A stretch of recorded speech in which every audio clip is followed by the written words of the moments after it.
देशामध्ये आमच्या सुद्धा ही वेळ येऊ शकते सोहळ्यावर लढण्याची.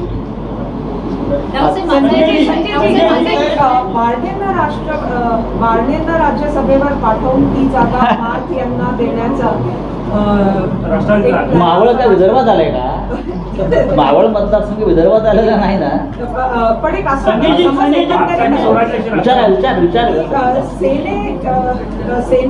सेनेचा मुख्यमंत्री ही अशी प्रकारची भूमिका अधिकृतपणे कोणी मांडलेली? एखादे कार्यकर्ता भावनेच्या भरात तो मांडतो. मावळचे खासदार आप्पा बारणे आहेत, आमचे श्रीरंग बारणे, तेच राहतील. पार्थ पवार हे तरुण कार्यकर्ते आहेत, राजकारणात काम करतायत.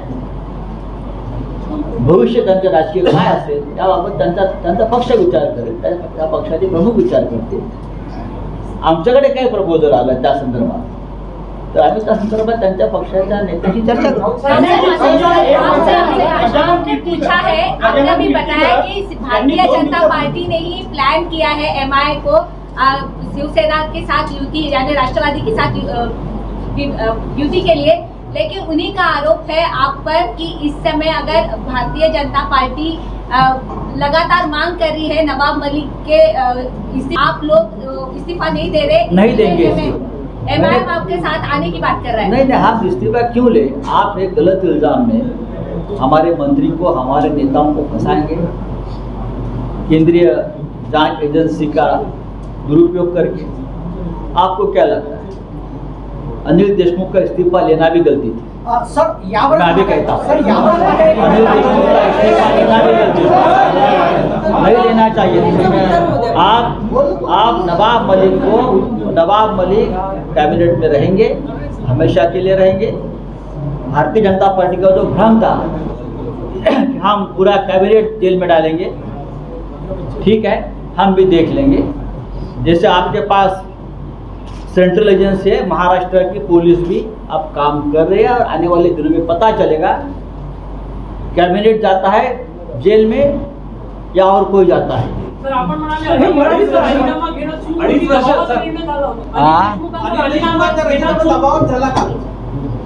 घाईघाईनं तो निर्णय झाला असं मला वाटतं। त्यांच्या बाबतीत थोडंसं आपण संयमाने घ्यायला पाहिजे होतं, कारण अनिल देशमुख यांच्या संदर्भात काय पुरावे आहेत हे आम्ही पाहिले।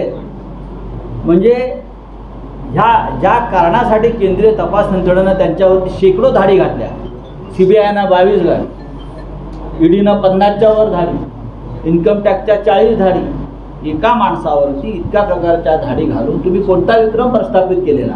पवार साहेब दबावात आले होते का त्यावेळी? मला असं वाटत। सर, माझा एक प्रश्न आहे, भारतीय जनता पक्ष महाराष्ट्रामध्ये सूड भावनेचं राजकारण करीत आहे का?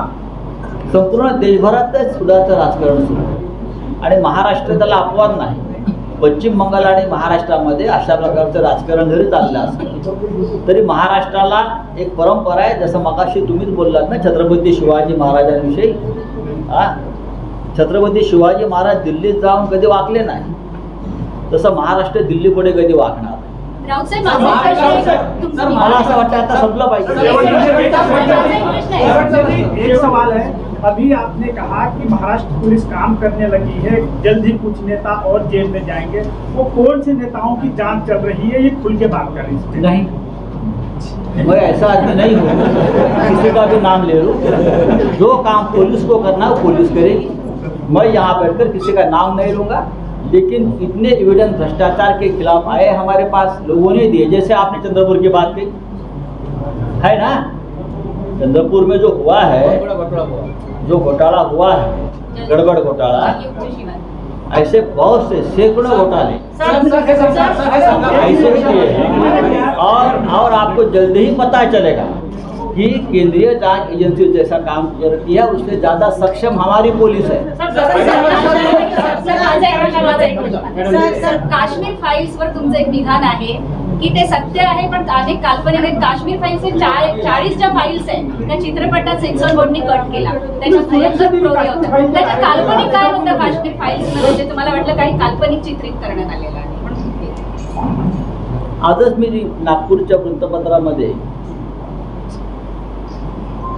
केंद्रीय मंत्री जितेंद्र सिंह यांचे एक विधान वाचलं काश्मीर फाईल संदर्भात, की आता आम्ही लवकरच POK म्हणजे पाकव्याप्त काश्मीर हा हिंदुस्थानात आणण्याचा संकल्प सोडलेला.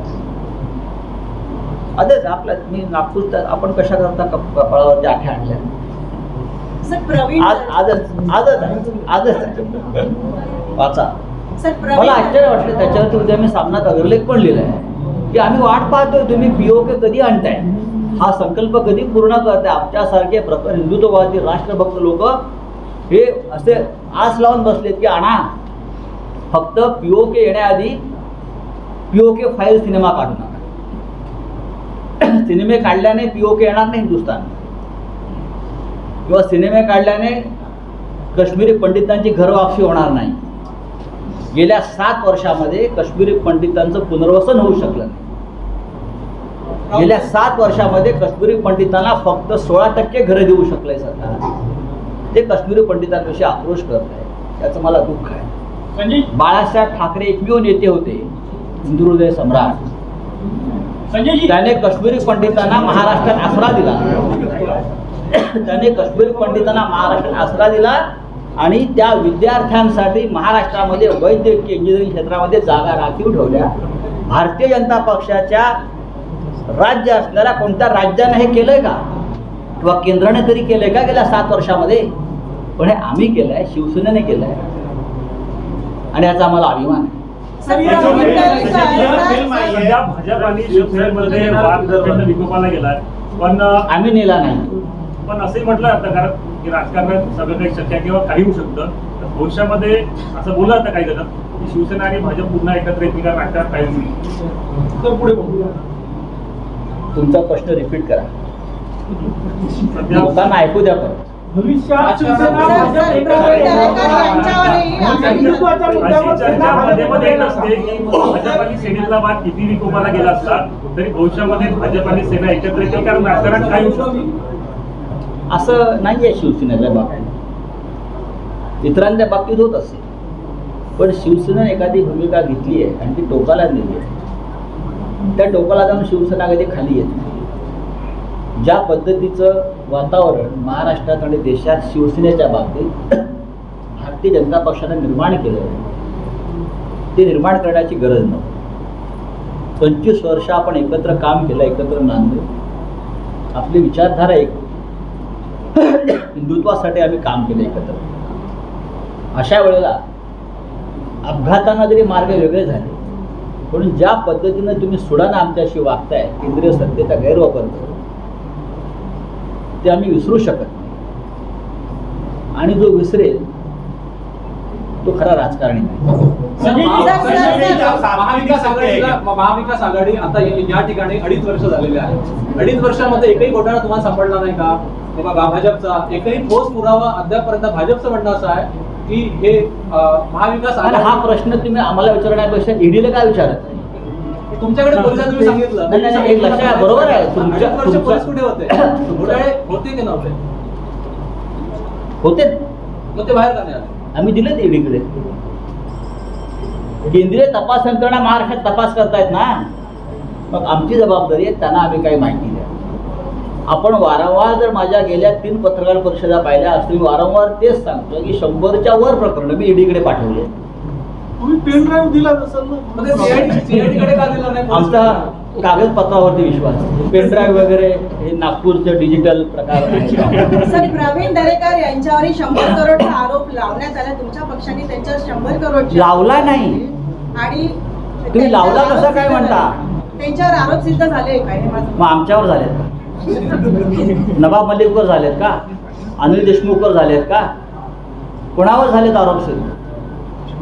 काय प्रश्न आहे आपला? आरोप कोणावर सिद्ध झालेले नाहीये. ईडीने आतापर्यंत ज्या कारवाया केल्या हजारो, त्यातल्या फक्त 19 लोकांवरती गेल्या 7 वर्षात आरोप सिद्ध झाले. चला, धन्यवाद. कोण? 26 सप्टेंबर 2020 ला आपली देवेंद्रजींची भेट झाली होती. आपण सामनासाठी इंटरव्ह्यू घेणार होता. चालू आहे रोज इंटरव्ह्यू त्यांचा आणि माझा. आम्ही वाट पाहतोय. संजय शिवसंपर्क अभियानामध्ये भावना गवळी, खासदार भावना गवळी प्रश्न विचारत असतील. या संदर्भात एक प्रश्न आहे. ॲडव्होकेट सतीश उके यांनी पुरावे दाखवले आहेत की ते लोहिया साहेब जे आले होते ते शासकीय दौऱ्यावर आले होते, त्यांची हत्या झाली असा आरोप त्यांचा आहे.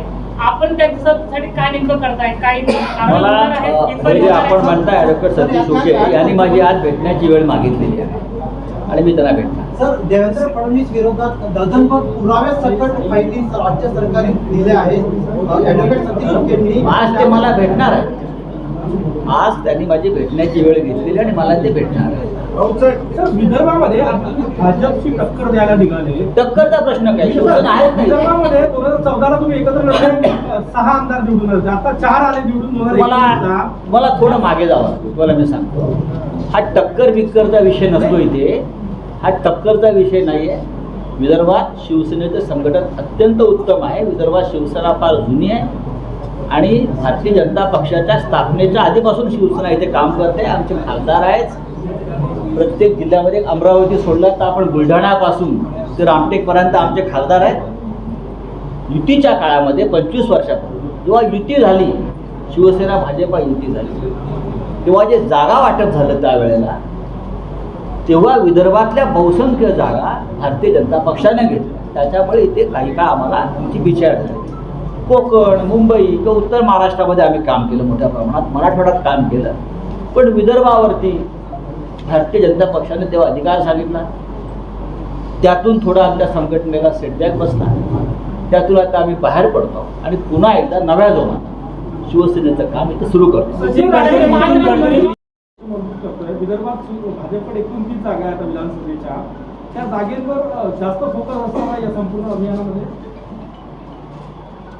महाविकास आघाडीचा विचार करता सध्या आम्ही ज्या आघाडीमध्ये आहोत तो विचार करता ज्या जागा आमच्याकडे आता नाही आहेत महाविकास आघाडी, नक्कीच त्या जागांवरती आमचं लक्ष जास्त असेल आणि तिथे आम्ही जास्त काम करू. कधी काळी त्या जागांवरती आमचे आमदार होते विदर्भात आणि त्या दृष्टीनं संघटनात्मक बांधणीकडे लक्ष द्यावं, काम करावं अशी आमची भूमिका आहे. सर, ज्या ठिकाणी तुमच्या पक्षाला बळ आहे अशा ठिकाणी जरा काँग्रेसचं सोडण्यामागे शिवसैनिक नाराज झाले. कुठे? कोल्हापूर उत्तर. आपण विदर्भात आहोत आता. तरी पण गोपीचंद फडणवीस यांनी तुम्हाला आव्हान दिलं. त्यांच्या प्रश्नाचं उत्तर देतो. कोल्हापूरची जागा जी आहे ती अनेक वर्ष शिवसेना लढते, जिंकते. ज्या वेळेला त्या जागेवर शिवसेना भाजपा युती असताना सुद्धा आमचा उमेदवाराचा पराभव झालेला हे स्वीकारलं पाहिजे. त्या जागी काँग्रेसचे उमेदवार निवडून आले, जाधव, त्यांचं निधन झालं. त्याच्यामुळे महाविकास आघाडीमध्ये सध्या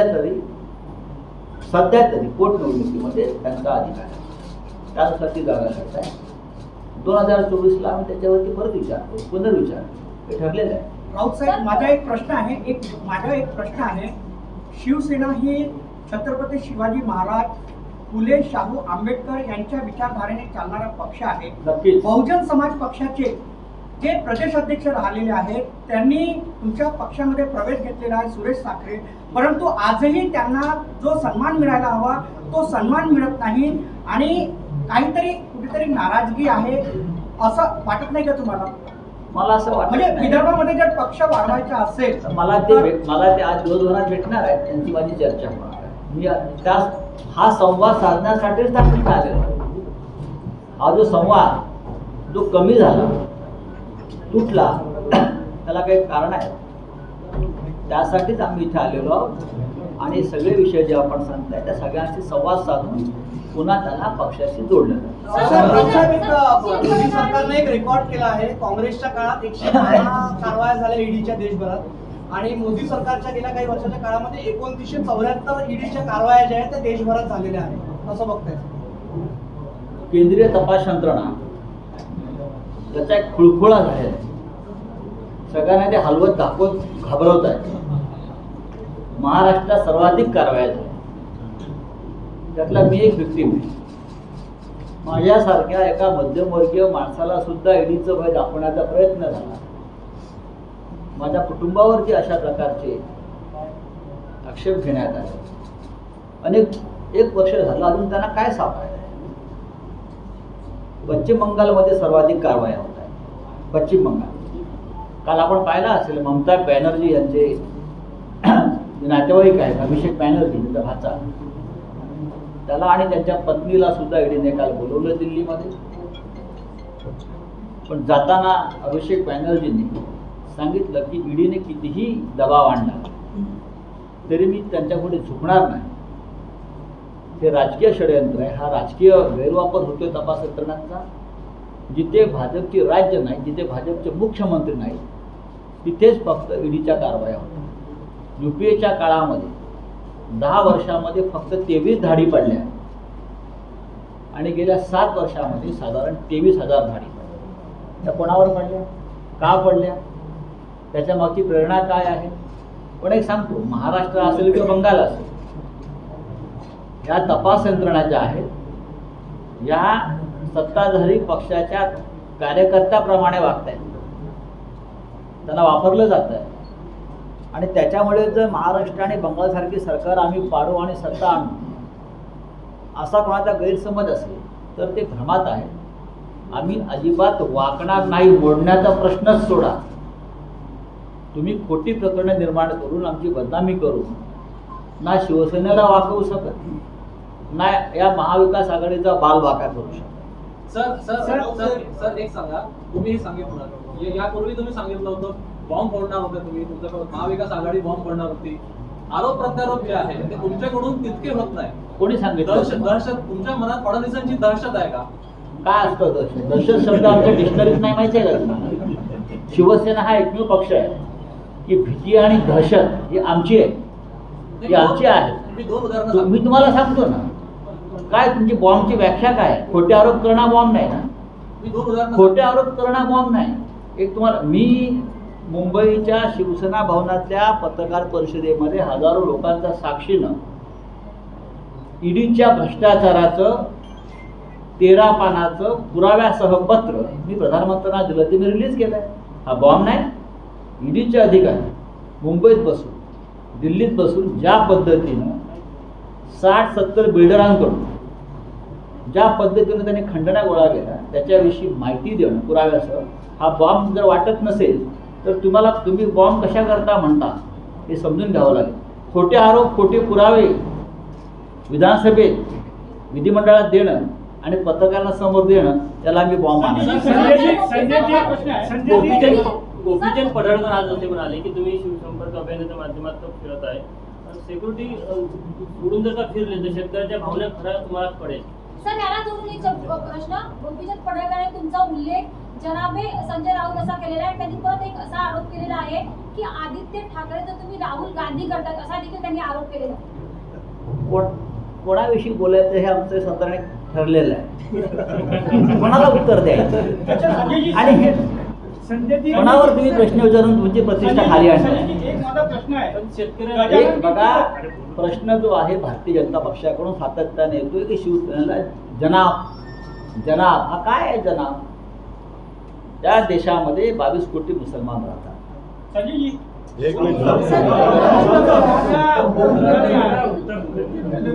त्यातले हजारो मुसलमान हे भारतीय जनता पक्षाला मतदान करत असते, हे आम्हालाही मतदान करत असते. ज्या नागपूरमध्ये मी आज बसलेलो आहोत त्या नागपूरमध्ये राष्ट्रीय स्वयंसेवक संघाचं मुख्यालय आहे. एक हिंदुत्वाची विचारधारा घेऊन जाणारी या देशात एक प्रमुख संघटना आहे. आम्ही त्यांच्याकडे अनेकदा आदरानं पाहतो.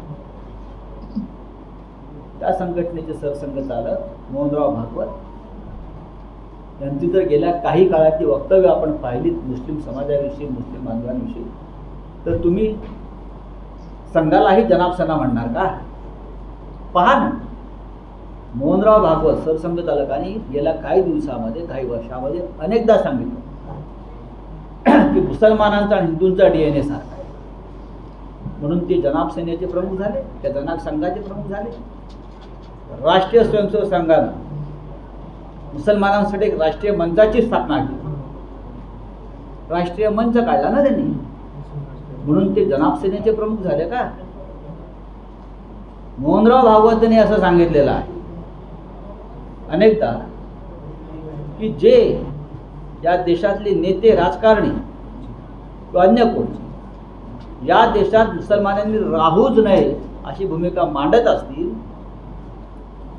तर ते हिंदू नाहीत, त्यांना हिंदू म्हणता येणार नाही असं म्हणणाऱ्या आदरणीय सरसंघचालक मोहनराव भागवतांना तुम्ही जनाब संघ अशी उपमा देणार सर याचा की अर्थ असा की भारतीय जनता पक्षाला तुम्ही बीजेपीला तुम्ही बीजेपी म्हणजे पाकिस्तान जनता पार्टी म्हणणार नाही. मुसलमान या देशाचा एक हिस्सा आहे.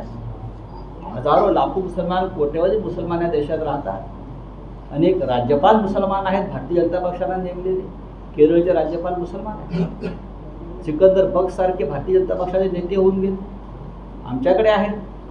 या देशामध्ये फक्त जातीय धार्मिक विद्वेष निर्माण करून जर कोणी राजकारण करू इच्छित असेल तर जिनाने एक फाळणी केली, तुम्ही रोज फाळणी करताय आणि केव्हा तरी याची किंमत त्या देशाला चुकवावी लागेल.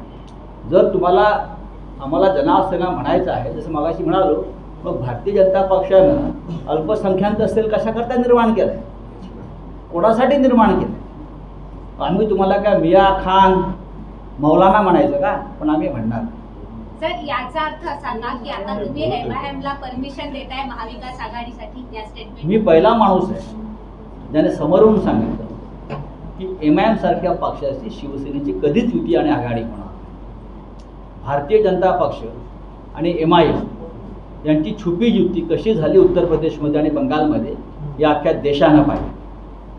भारतीय जनता पक्ष आणि MIM ह्यांची युती आहे आणि शिवसेनेला बदनाम करण्यासाठी भारतीय जनता पक्ष पुरस्कृत MIMनं आम्हाला ही ऑफर द्यायचं जे नाट्य घडवलं ते फक्त शिवसेनेला बदनाम करण्यासाठी. हे सुद्धा सगळ्यांना भेट घेणार का? कारण भाजप असं नेहमी सांगते की संघ आमचे मार्गदर्शक आहेत.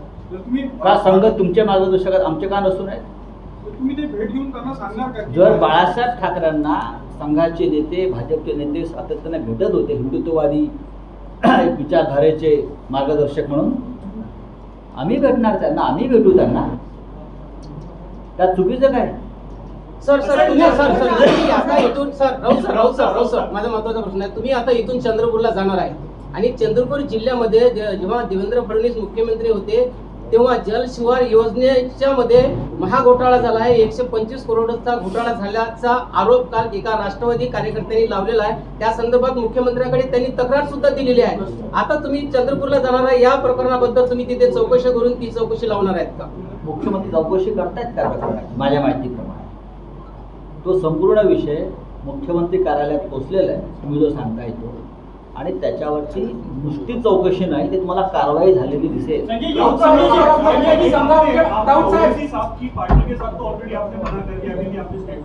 बट सिर्फ अगर पॉलिटिकल पॉइंट ऑफ व्यू से देखें तो कांग्रेस और आपकी भी आइडियोलॉजी 2019 तक कोई मानता भी नहीं था कि कभी साथ में आ सकते हैं. तो just for a political point of view की वोट स्प्लिट ना हो. क्या होता है पॉलिटिकल पॉइंट ऑफ व्यू, आप मुझे बता सकते हो? नहीं, वोट स्प्लिट ना हो. क्या होता है स्प्लिट, क्या होता है? जिस तरह से आप देखिए, महाराष्ट्र की सरकार एक कॉमन मिनिमम प्रोग्राम पर बनी. किसी पार्टी ने एक दूसरे में अपना विलय नहीं किया है.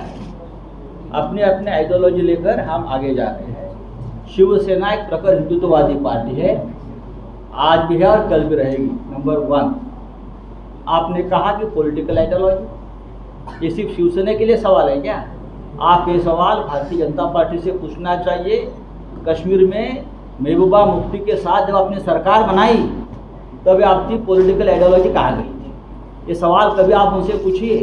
ऐसे बहुत से सवाल मेरे पास है, लेकिन वो बात मैं यहाँ नहीं रखना चाहता. सर, नागपूर महानगरपालिका आणि जिल्हा परिषदेच्या निवडणुका होणार आहे. तर काँग्रेस आणि आघाडी बरोबर आपण युती करणार. आमची इच्छा आहे की एकत्र निवडणुका लढाव्यात महाविकास आघाडी म्हणून, आणि जरी आघाडी होऊ शकली नाही तर शिवसेना इथे स्वतंत्रपणे निवडणुका लढेल. दुसरा प्रश्न असा आहे माझा की देवेंद्र फडणवीस जे आपले विरोधी पक्षनेते आहेत ते बोलले की आम्ही स्वतःच्या स्वबळावरती विधानसभेच्या निवडणुका लढू आणि बहुमताने निवडून येऊ हे सिद्ध करून आम्ही दाखवणार आणि आम्ही फडकवू, असंही महाराष्ट्रावरचं त्यांचं म्हणणं आहे. नाही, भारतीय जनता पक्षाचा भगवा आहे का मला माहित नाही. भगवा शिवसेनेचा आहे आणि त्या भगव्याचा झेंडा आणि दांडा फक्त आमचाच आहे. देवेंद्र फडणवीस हे भारतीय जनता पक्षाचे महाराष्ट्रातले मोठे नेते आहेत. त्यांना त्यांच्या पक्षाविषयी अशी भूमिका घेऊन काम करण्याचा पूर्ण अधिकार आहे. स्वबळावर लढा, काही लढा, जनता पक्ष